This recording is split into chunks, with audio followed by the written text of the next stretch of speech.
India 50 plus MPs का delegation भेज रहा है जो कि 33 कंट्रीज जाएंगे और इंडिया को रिप्रेजेंट करेंगे। ऑल्सो पाकिस्तान किस तरह से टेररिज्म को प्रमोट करता है और पहलगाम अटैक में भी उसका इन्वॉल्वमेंट था, ऐसे बहुत सारे प्रूफ वो शो करेंगे जो कि इंडिया के पास है।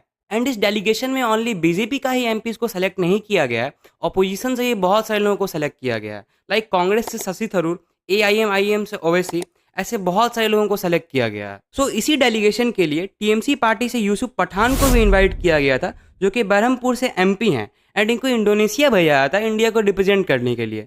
तो इन्होंने डायरेक्टली मना कर दिया एंड अपने आप को अनअवेलेबल शो किया। एंड टीएमसी ने नहीं भेजने का रीजन दिया कि यूसुफ पठान को सेंट्रल ने खुद ही सेलेक्ट कर लिया था, टीएमसी हाई कमान से पूछा नहीं। ये कितना इररिस्पॉन्सिबल बिहेवियर है टीएमसी का। यहाँ कोई बीजेपी को रिप्रेजेंट करने के लिए नहीं बुलाया गया था, इंडिया को रिप्रेजेंट करना था। एंड बहुत कम लोगों को ऐसा अपॉर्चुनिटी मिलता है अपने लाइफ में अपने देश को रिप्रेजेंट करने का। कि यूसुफ पठान वही है जिनको इस देश ने सब कुछ दिया, रिस्पेक्ट, पैसा, फेम, लाइक एवरीथिंग।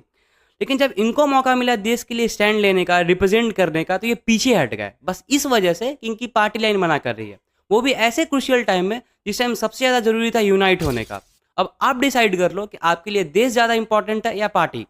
और कुछ लोग ये भी एक्सक्यूज दे रहे थे कि यूसुफ पठान क्रिकेटर थे तो उनको उतना एक्सपर्टाइज नहीं है टेररिज्म कैसे बढ़ा और इंडिया पाकिस्तान का कॉन्फ्लिक्ट कैसे हुआ।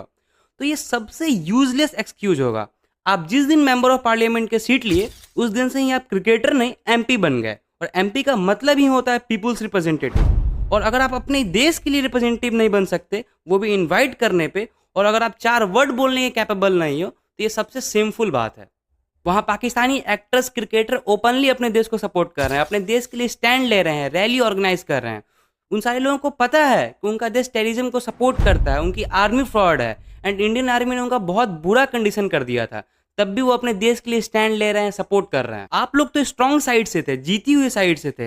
इंडिया ने तो 2 दिन में ही पाकिस्तान को बैकफुट पे ला दिया था, तब भी अगर आप इंडिया के लिए स्टैंड नहीं ले सकते, सपोर्ट नहीं कर सकते, ये बहुत पेनफुल है और ये बहुत सोचने वाली बात है।